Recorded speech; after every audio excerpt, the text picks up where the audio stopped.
Okay, here was Jerry Jones yesterday, doubling, tripling, quadrupling down on his all-in proclamation. I don't know how much more of this I can take, but Jerry also said yesterday that this is why he has no deals done with CeeDee Lamb or Micah Parsons or Dak Prescott. And I quote Jerry, "You may be working on contracts and not moving anything but your eyebrows. Who in the world would think that we're not working on it? I work on it. It pops up at 2 in the morning sometimes. What you're actually questioning is, why don't you have something done and negotiated and put in the drawer? Well, we'd like to see some more leaves fall. We'd like to see some more action." And finally, Jerry also said this, Keyshawn, before I get to you. "I probably have as good a feel as anybody living on this earth what the cap is going to be 3 years from now, 4 years from now, 5 years from now. I really do. We've got exceptional insight into where the cap is going to be, more so than a lot of other people." Okay, Keyshawn, do you still believe Jerry has everything completely under control? Newsflash, buddy. Absolutely. What? Man, everything Jerry just said is he's correct 1,000%. Wait. 1,000% he said we're correct. all in free agency? Could have fooled me. Guess what he's waiting for? Some of those leaves to fall. You know what those leaves are? Those are players that's still out on the streets. Yeah. That's going to come back a crawling when they don't get the contracts that they need. The dregs of the earth? Have you looked at that list? Yeah, I have. There's a ton of talent. Only Stephon Gilmore intrigues that intrigues you. Yeah. You. Yeah. But guess what? You can probably get Stephon Diggs or Stephon Gilmore for a pack of gum and a carton of cigarettes if you wait. I hope he's more valuable than that. But he could be more valuable. But if you, like Jerry's saying, he understands that you don't, Skip, you don't think Jerry Jones in the Dallas Cowboys organization understands and knows where the cap is going to be 2, 3, 4 years from now? Okay, I'll buy that. And that has what to do with what's happening? It has a lot to do with it, as I continue to try to tell you. And I've told you multiple times, there's a handful of guys that eats up a lot of your salary cap. And you have to plan accordingly. It's a budget. You can't just go out there and throw money out on players that don't make sense for what you have to do with other guys. If the cap is going to go up.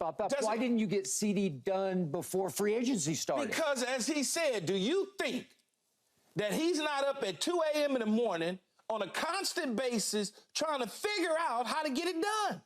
This is what they do. I think he's up at 2 a.m. fretting about what he's messed up with this team. Skip, as I said to you a long time ago, and I'll say it to you again, these deals are being worked on all the time. But because you don't hear about them, you get, they're not doing anything.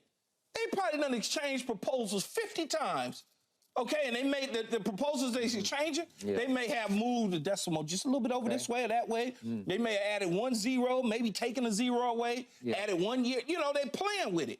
That's why it's not getting done. Okay? It's not getting done yet. Okay. Unfortunately, we play in this thing called the NFC East, and our arch rival over the last 10 years has been the Philadelphia Eagles. That's and true. All I know is I saw a Bleacher Report the other day that ranked everybody, gave grades to everybody's offseason. And they gave the Eagles an A+ because they deserve an A+, and they gave the Dallas Cowboys an F because Jerry deserves an F for what he has not done. And I look at the Eagles and I say, wait a second, Howie Roseman has locked up contractually every single significant player on that roster, not to mention all the additions starting with Saquon Barkley. You love him.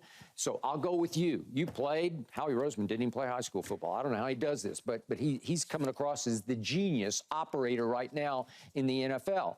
And I ask you Has that gotten them any damn wins in April? No, but... Any at all. Okay, let me ask you a better question. I love Jerry Jones personally, and I've been around him a lot, and you know him, and you played for him, and you were around him a lot. That's not what we're talking about right now, because what has this man done over the last 30 years as the owner and operator of my Dallas Cowboys to make you trust that he's got it completely under control? Because I'm going to tell you nothing. We have not even gotten close to playing in one NFC Championship game in 30 years, 29 actually. And check this out. I'm going to just ram this down your throat again. Over the last 30 years, of the teams that have played at least 15 playoff games, we rank dead last in playoff winning percentage because we are 5-13 in the postseason. Okay. 5-13. Okay. And I'm supposed to trust that Jerry's all in free agency when we've gone out and signed the immortal Eric Kendricks from Minnesota. Mm-hmm. And then we added a household name, Royce Freeman, as a new running back in free agency. You laughed at me. You laughed about Royce Freeman because you should have. That doesn't mean that Royce Freeman is going to make the 53-man roster. That's just a body. That's the point. That's the point. They need bodies. They need bodies. So we would absolutely. Philadelphia goes out and wins free agency, and we go get bodies. Maybe dead bodies. They need right? bodies. Okay, they're going into mini camps and OTAs. They need people to run around with shorts and T-shirts on. You're all in. How can you try to force that down my throat? No, all in. The problem again, Skip, is you guys become more delusional by the minute. He has a plan. They've always had a plan, okay, constructed. You can't argue about his draft picks. You can't argue about it. I don't. You can't argue about about the players that he's assembled on teams. And guess what? All those draft picks, guess what? All that talent. He says, I love my roster. That roster got you down 27-0 before halftime of a home playoff game against the youngest team in the league. Because they had a different game plan than you, and their game plan was executed, and yours was not. So now we haven't signed 3 players who contributed to 27-0 down before halftime. I'm like, I don't even know. And I don't love the quarterback. You still love him. And we're even stuck with that. And I don't know, are you going to you're going to throw a lot of good money after bad and give him 5 more years? You might not. You may be waiting, as Jerry say, for one of those leaves to fall. You may be waiting to see if Dak Prescott can be a future option. I think there was a Dak comment. I need to see. I need the fall leaves to fall. I said, let's wait until autumn and see what happens. That may be the case, Skip. Yeah. But you can't say that this man doesn't know what he's doing on the makeup of his roster based on just what Philly has done. Philly won the offseason. The NFC champs in the offseason. They steamrolled the offseason. They have no question about that. They got better. Yeah. We had a mass exodus. Every time I looked up, another player was going to the Commanders. That's okay. Right? Yeah. That's okay. Great. Players leave and players come and go. Okay. Sometimes you lose a player that you think might be really good, and they bring in a player that does exactly what they need that's better. Okay. You got a different defensive coordinator. The personnel is going to change for Mike Zimmer. It's not the same personnel as Dan Quinn. Dan Quinn had to change the personnel because of Mike Nolan. Mike Nolan had a certain personnel that he liked. Dan Quinn came in, moved it around like his personnel. Now Mike Zimmer has to do the same thing. You gotta let it grow.